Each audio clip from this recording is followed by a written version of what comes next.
Para tayo magluto ng hipon.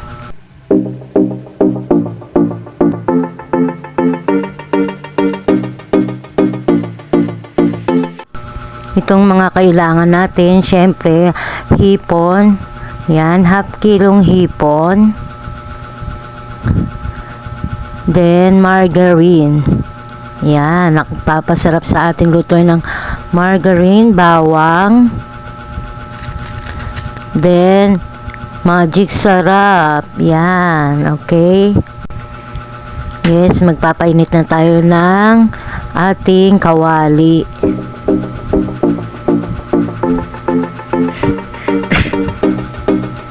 Lalagyan natin ng margarine at ng konting oil. Yan, margarine. Maraming margarine, mas masarap. Ayan ha. Ito na po. Ayan.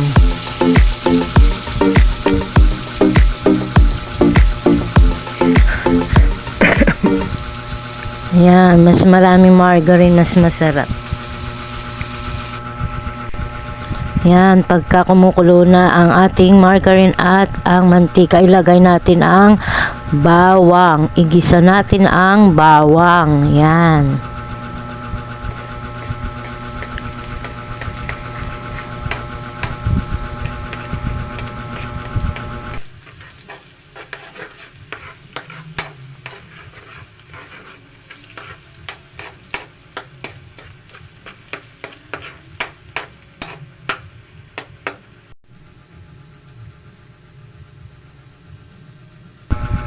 Then, ilagay na natin ang hipon. Ayan. So, gisa-gisa sa hipon and margarine. Ayan. Ayan, ganyan lang kadali yan, guys, ha. Ang masarap na garlic na hipon. Butter garlic na hipon. Ayan. Gisa-gisa. Ayan. So, babalik na rin natin para ma-absorb ang... Ayan, lagyan na natin ng magic sarap. O yan, malapit na maluto.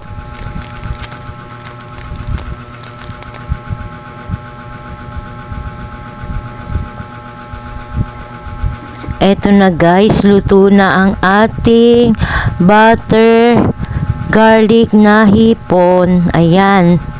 Thank you for watching.